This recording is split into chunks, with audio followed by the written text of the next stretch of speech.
convert to some religion to hear the song of God. You don't have to change your culture. You don't have to change, anything about yourself, but add God to the one. In other words, the one in front of all the zeros, right? And our life can become. If we add one in front, then it's unlimitedly valuable. So God is the one, and we are part and parcel of that God. So our goal is to understand our relationship. So Krishna's explaining in this verse transcendental knowledge, or in this chapter transcendental knowledge. So normally we start out with a little mantra. It's Om Namo Bhagavate Vasudevaya. Can you say that? Om Namo Bhagavate Vasudevaya. Vasudevaya. Om Namo Bhagavate Vasudevaya. Now we'll chant it like they do in our tradition. Om Namo Bhagavate Vasudevaya. Om Namo Bhagavate Vasudevaya. Om Namo Bhagavate Vasudevaya. Om Namo Bhagavate Vasudevaya.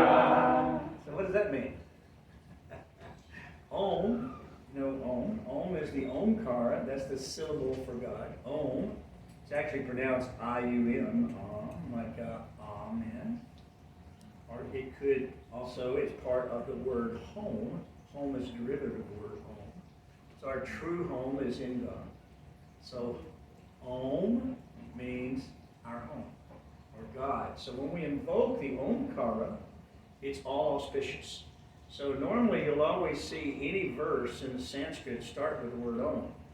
Like right now, it's Durga's appearance, so they say Om Mata, Om Kali, Durga Deva, Namo Namaha, Om, Om. So it always starts with Om Namo Bhagavate Vasudevaya.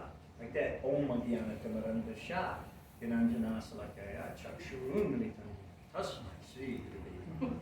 So there's so many wonderful verses that start with the Omkara in the Vedic text.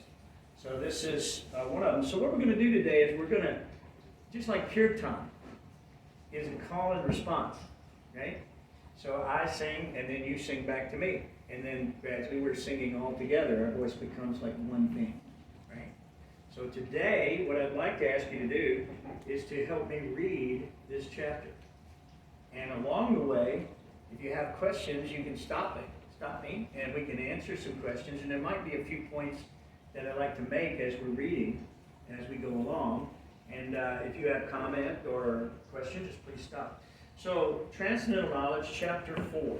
First of all, the Bhagavad-Gita is 5,000-year-old discourse between Arjuna and Krishna, where Arjuna, is the disciple, and he surrenders himself to Krishna, and then Krishna begins to instruct him. So that instruction is not just for Arjuna, it's for all the people of all time, throughout all history. The Bhagavad-Gita is an ancient literature, but it's even older than that. So we'll find that out as we go along. And this particular chapter has some really excellent points in it. First of all, it says that karma yoga, the ripened fruit of karma yoga, which is to yoke your activities with the will of God, is transcendental knowledge. So simply by doing work on behalf of the Lord, transcendental knowledge fructifies in your heart and becomes ripened. And that ripened fruit of transcendental knowledge creates a state of liberation. And liberation creates a state of happiness. So we're all looking to be happy, but many times we don't know how to be happy, right?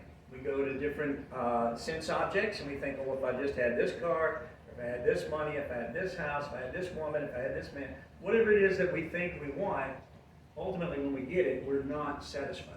So what has to happen is, to get true satisfaction, we have to get God.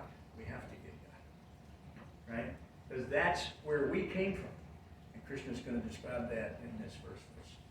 So I'll read a few, and then we'll go around the room and let everybody else have a chance to read a few too. And if you can't say the words, no problem. Just do the best you can.